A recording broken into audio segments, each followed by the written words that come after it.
여러분 반갑습니다. 이번 영상은 자유연애가 결혼의 씨를 말렸다라는 거 가지고 한번 이야기해 보겠습니다. 이제 최근에 나온 기사 하나 보시면 10년간 40%가 결혼이 급감했다고 합니다. 정말 짧은 시간인데 40%나 줄었대요. 지금 2013년도 같은 경우는 이제 32만 2,800건인데 지금 2023년도 같은 경우는 19만 3,700건입니다. 지금 2021년도부터는 약간 조금 행보를 하고 있는데, 그런데 이거 같은 경우는 80년대 초중반보다는 80년 후반, 90년대 초중반이 출생아 수가 많아요. 그러니까 인구수가 더 많은 거를 좀 감안해야 된다고 저는 보고, 그리고 90년대생 같은 경우는 그래도 뭐 어느 정도 출생아 수가 많은데 2000년 넘어가서부터는 출생아가 급감해요. 엄청나게 빠른 속도로 줄거든요.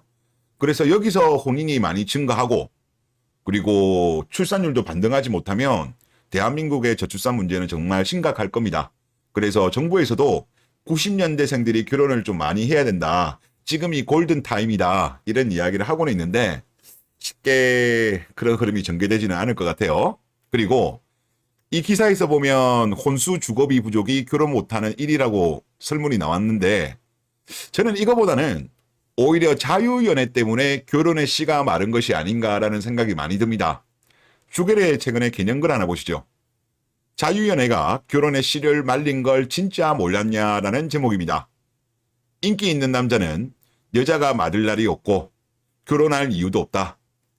인기 없는 남자는 다른 남자가 먹고 버린 여자를 책임질 이유가 없다. 설거지론 이야기하는 거죠. 이걸 여자들은 마음대로 선택지사가 된다고 믿었냐? 크크크. 30 넘어서 말이에요. 도대체 지능이 어디까지 낮은 거냐라는 글입니다. 그리고 이거 한번 보시죠. 원나잇 관련해가지고 지금 이게 2018년도 기사인데 2030 세대 47%가 원나잇을 해봤다라고 합니다. 이 조사에서는 남자 여자 구분이 안 되어 있어요. 뒤에 다른 자료는 구분이 되어 있는데 여기는 안 되어 있는데 일단 기본적으로 우리가 알아야 되는 건 뭐냐면 남자들도 약간 이런 거에 대해서 거짓말하는 사람이 있는데 상대적으로 여자들 같은 경우는 거짓말을 많이 해요. 대표적으로 흡연율 같은 경우도 과거에 정부에서 통계낸 걸로 봤을 때는 7.1 정도로 나왔는데 실제 소변 검사를 통해 가지고 확인해 보니까 18.2가 나왔거든요. 여기 기사입니다.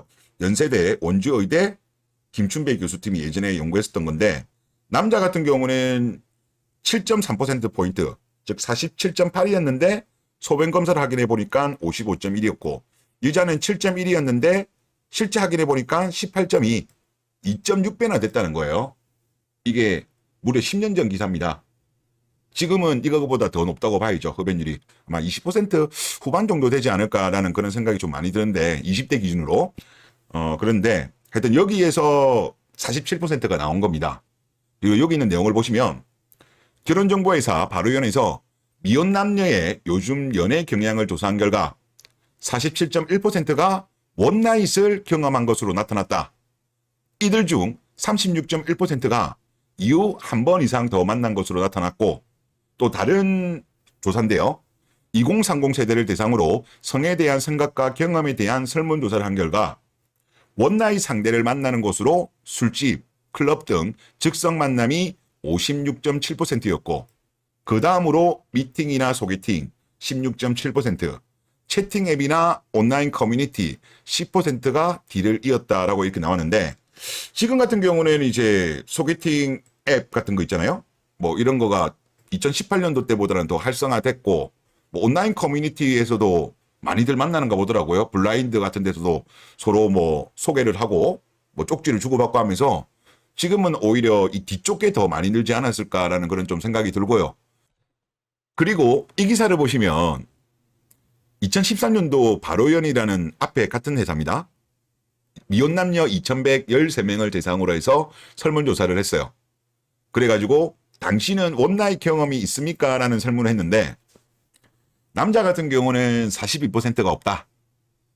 58%는 있다라고 답변했습니다. 하지만 여자는 없다가 63, 있다가 37로 나왔어요. 남자도 약간 플러스를 저는 해야 되지 않을까라는 생각은 들고요. 하지만 여자는 많이 플러스를 해야 되지 않을까. 여기서는 37이 나왔지만 저는 그냥 감각적으로 봤을 때 50은 넘지 않겠는가 그런 생각이 듭니다. 37도 결코 적은 건 아니죠. 작은 게 아닌데 이게 10년 전 자료예요. 그리고 앞에 거는 2018년도인데 지금 올해가 이제 2024년이죠. 과거에 비해서는 지금이 더 많지 않을까라는 생각은 좀 많이 듭니다. 연애는 떨어지더라도 원나잇을 할 수 있는 상황 자체가 여러분도 아시겠지만은 2018년도 때만 하더라도 뭐 데이트 앱이라든가 이런 게 지금보다는 덜 활성화되어 있었잖아요. 그리고 인스타를 통해서도 요즘은 많이 만나는 걸로 제가 알거든요. 그래서 지금은 더 높지 않을까 그런 생각은 많이 듭니다. 예. 그래서 대한민국이 지금 혼인이 감소하는 것 자체가 한국은 전 세계에서 가장 나이가 많은 여자와 결혼하잖아요. 그리고 남자들은 본능적으로 수천여를 좋아합니다. 여자들은 다르죠. 오히려 경험 많은 남자를 좋아하더라고요. 그러니까 남자들 입장에서는 지금 한국은 자유연애 시대고 여자들이 경험이 많다는 것을 알고 있기 때문에 본능적으로 거부감이 드는 거죠. 연애 상대가 아니고 결혼 상대로서는 경험 많은 여자를 싫어하죠. 더군다나 우리나라 여자들 같은 경우는 20대에 결혼할 생각이 거의 없잖아요. 30 넘어서 이제 결혼을 하려고 하다 보니까 남자가 본능적으로 거부감도 들고 아무래도 20대 여자보다는 30대 여자들이 매력적이진 않잖아요. 아무래도 20대가 훨씬 풋풋하고 이쁠 때니까 이제 이런 것이 종합적으로 이루어지면서 즉 자유연애가 행행하면서 대한민국의 혼인 감소와 저출산이 이어지는 것이 아닌가 그런 생각이 듭니다. 물론 다른 이유도 있습니다만은 이런 이유도 큰 영향을 미친다. 그런데 이런 거에 대해서는 언론에서 정부에서 다들 흐린 눈을 하는 게 참으로 안타깝다. 그런 생각이 듭니다. 네, 이번 영상 여기서 마치겠습니다. 감사합니다.